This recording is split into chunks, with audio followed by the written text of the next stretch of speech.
तुमचा मुलगा किंवा मुलगी शाळेत किंवा कॉलेजला जात असेल तर ही घटना तुमच्यासाठी खूप महत्त्वाची आहे।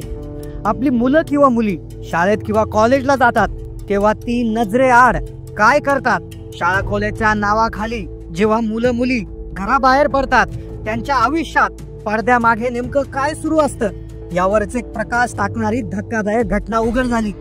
एक अशी घटना की जिने पूर्ण राज्यभरात खळबळ उडवली। एक अशी घटना जी पुण्यातील मुलीच्या बाबतीत घडली। ही घटना प्रत्येक पालकासाठी एक गंभीर इशारा आहे। तुम्हाला वाटेल आमचा मुलगा किंवा मुलगी अशी नाही, असा नाही, पण अशा घटना घडत आहे। शाळा किंवा कॉलेजला गेलेले मुलं मुली असे काही पराक्रम करत आहेत की जे उघडकीस आल्यावर पूर्ण समाजामध्ये एक मोठी चिंता पसरत आहे। आता पुण्यातील या मुलीच्या बाबत काय घडलं ज्यामुळे पूर्ण राज्यात चर्चा सुरू झाली, यातून पालकांनी नेमकं काय बोध घ्यायचा आहे। अशा प्रकारचे जे घटना आहे ते आपल्या मुला किंवा मुलीच्या बाबतीत घडू नये म्हणून काय काळजी घ्यायची आहे, संपूर्ण सविस्तर माहिती तुम्हाला व्हिडिओमध्ये देणार आहे। तुमचा मुलगा किंवा मुलगी जर शाळेत कॉलेजला जात असेल तर हा व्हिडिओ 2 मिनिटं वेळ काढून नक्की पहा। घटना आहे पुण्यातली। पुणे शहर, पहाटेची वेळ होती, अजून पूर्णपणे उजाडलेलं नव्हतं। शिवाजीनगर परिसरातील एका शांत रस्त्यावर एक चहाचा स्टॉल सुरू होता। थंड वाऱ्याची झुळूक जाणवत होती। अशाच वेळी एक 18 ते 19 वर्षाची मुलगी तिथे येते। तिच्या चेहऱ्यावर भीती आणि अस्वस्थता स्पष्ट दिसते। ती एकटीच आहे, गोंधळलेली वाटत आहे। तिच्या कपड्यावरून आणि तिच्या हावभावावरून ती कुठल्या तरी छोट्या शहरातून आलेली आहे असं जाणवतं। ती मुलगी धुळ्यावरून पुण्याला शिकायला आली होती। शिक्षणाचं माहेरघर असणारी पुण्यनगरी पुणे इथे ती मुलगी शिकायला आली होती, पण तिच्यासाठी तो दिवस खूपच वाईट होता। पहाटच्या वेळी चहाच्या दुकानावर ती मुलगी नेमकं काय करत होती, बेदरलेल्या अवस्थेमध्ये ती तिथे काय करत होती हे ऐकल्यावर तुम्हाला नक्कीच आश्चर्याचा धक्का बसेल। चहाच्या दुकानाजवळ ती उभी होती। ती तिथे उभ्या असलेल्या एका व्यक्तीजवळ जाते। थोडी लाजत आणि थोडी घाबरलेल्या परिस्थितीत ती मुलगी असते। ती त्या व्यक्तीला म्हणते, दादा माझा फोन स्विच ऑफ झाला आहे आणि मला एक अत्यंत महत्त्वाचा फोन करायचा आहे, प्लीज तुमचा फोन वापरायला द्याल का। त्या व्यक्तीने तिला फोन दिला। तिने लगेच नंबरवर कॉल लावला, पण दुर्दैवाने पलीकडून कुठलाही प्रतिसाद मिळाला नाही, कॉल लागला नाही। ती आणखीनच अस्वस्थ झाली, तिच्या डोळ्यात पाणी तरळले। तिची ती भयंकर घाबरलेली अवस्था पाहून तो व्यक्ती तिला प्रेमाने विचारतो, बाळा काय झालं आहे, एवढी का अस्वस्थ आहे। तेव्हा ती थरथरच सांगते, दादा मी इथे चहा घेतला आहे आणि त्याचे पैसे द्यायला विसरले आहे, माझ्याकडे कॅश नाहीये आणि माझा मोबाईल बंद झाल्याने फोन पे गुगल पे सुद्धा वापर करता येत नाहीये। तो व्यक्ती तिला विचारतो, बरं किती रुपये द्यायचे आहेत। ती म्हणते 95 रुपये। पण तो 95 रुपये पहाटेच्या वेळी चहाच्या स्टॉलवर चहा कितीला असेल, जास्तीत जास्त 15 रुपये 20 रुपये, मग हे 95 रुपये कशाचे झाले। त्या व्यक्तीला आश्चर्य वाटले। तो व्यक्ती त्या चहावाल्याकडे पाहतो आणि त्याला विचारतो, काका हिच्या चहाचं बिल 95 रुपये कसं काय झालं। चहावाला शांतपणे उत्तर देतो, दादा हिने फक्त चहा नाही घेतलाय, हिने एक कॉफी घेतली आहे, एक चहा घेतला आहे आणि 2 सिगारेट घेतल्या आहेत। 2 सिगारेट पहाटे 5:45 वाजता। एक 18-19 वर्षाची मुलगी हे ऐकून तो व्यक्ती जागी स्तब्ध होतो। तो त्या मुलीकडे पाहतो आणि विचारतो, बाळा तू सिगरेट ओढतेस। सुरुवातीला ती नजर चोरते, काहीतरी सांगायचा प्रयत्न करते, पण तिला शब्द फुटत नाही। थोड्या वेळाने ओशाळून मान खाली घालून ती हो म्हणते। तो व्यक्ती तिला विचारतो, बाळा तुझं वय किती आहे। ती म्हणते 19 वर्ष। तू कोणासोबत आली आहेस। नाही मी एकटीच आली आहे। तू इथे रोज येतेस का। हो मी इथे रोज चहा प्यायला येते। तो व्यक्ती परत त्या चहावाल्याला विचारतो, ही मुलगी इथे रोज येते का हो। चहावाला म्हणतो, नाही दादा ही मुलगी आज पहिल्यांदाच मी इथे पाहतोय आणि ती आज पहिल्यांदाच माझ्या दुकानावर चहा प्यायला आली आहे। आता त्या व्यक्तीला काहीतरी गडबड असल्याची जाणीव होते। तो तिला थोडासा गंभीर आवाजात विचारतो, बाळा खरं काय झालं आहे, तू कुठे होतीस, मला खरं सांग। तेव्हा त्या मुलीने जे काही सांगितलं ते ऐकून कोणालाही धक्का बसेल।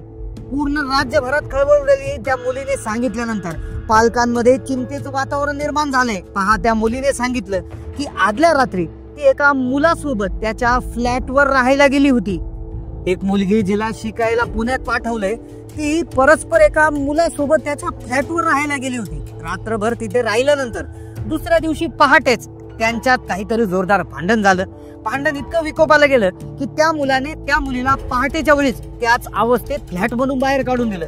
ती मुलगी रडत रडत घाबरलेल्या अवस्थेत पहाटेच्या थंडीत घराबाहेर पडून या चहाच्या दुकानाजवळ आली होती.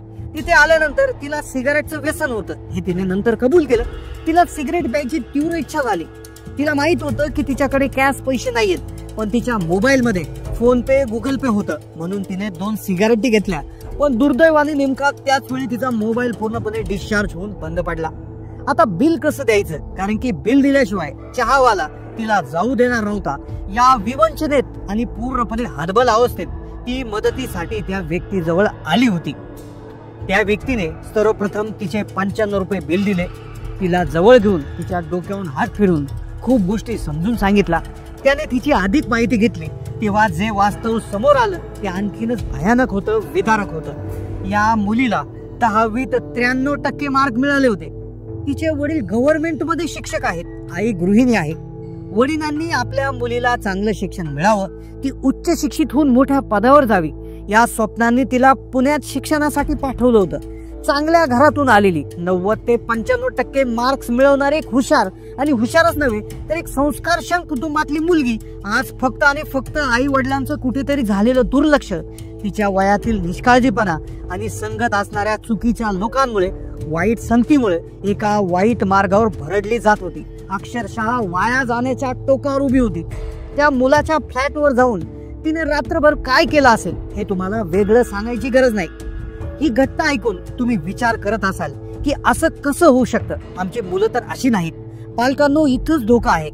अतिरेकी कसाबोर सुद्धा त्याच्या आईनं चांगले संस्कार केले असणार आहेत. जगातले कुठलेच आईबाप आपल्या मुलावर जाणीवपूर्वक वाईट संस्कार करत नाही. मुलं बिघडतात ती फक्त आणि फक्त वयात आल्यानंतर. त्यांच्यावर असणारं पालकांचं लक्ष कमी होतं आणि त्यांची संगत चुकते तेव्हा.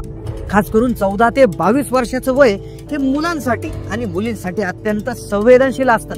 फक्त वयात त्यांच्या जगाची आणि चांगल्या वाईटाची त्यांना फारशी ओळख नसते आणि याच वयात त्यांच्याकडून मोठी चूक होती, ते चुकतात. म्हणूनच ही घटना तुमच्यासाठी, माझ्यासाठी, महाराष्ट्रातील प्रत्येक पालकासाठी एक आरसा आहे, एक गंभीर इशारा आहे. तुम्ही तुमच्या मुलांवर विश्वास ठेवला पाहिजे, यात वादच नाहीये. पण विश्वासासोबत सावधगिरी आणि जागरूकता देखील गरजेची असते. तुमची मुलं कुठे जातात, कोणासोबत जातात, त्यांचे मित्रमैत्रिणी कसे आहेत, ते रात्रभर मोबाईलवर काय करतात, कुणाशी बोलतात, याचा मागोवा घेणं म्हणजे त्यांच्यावर संशय घेणं असं नाही, तर त्यांची काळजी घेणं आहे. बाहेर गावी जर शिक्षणासाठी गेले असतील तर मुलांच्या बाबतीत पालकांनी अजून दक्ष राहायला हवं. महिन्यातून 2 महिन्यातून एकदा तरी अचानक जाऊन त्यांना भेटायला हवं. ते कुठे राहतात, कसं राहतात हे स्वतःच्या डोळ्यांनी पाहायला हवं. जर एवढ्या सुशिक्षित, सामाजिक दृष्ट्या चांगल्या स्तरावर, अगदी श्रीमंत घरातील कुटुंबातल्या मुलीसोबत असं घडू शकतं, तर मग जे पालक अडाणी आहेत, जे पालक जास्त शिकलेले नाहीत, ज्यांना जगाची आणि नवीन पिढीच्या धोक्यांची फारशी माहिती नाहीये, त्या पालकांच्या मुलांचं काय होत असेल याची कल्पना न केलेलीच बरं.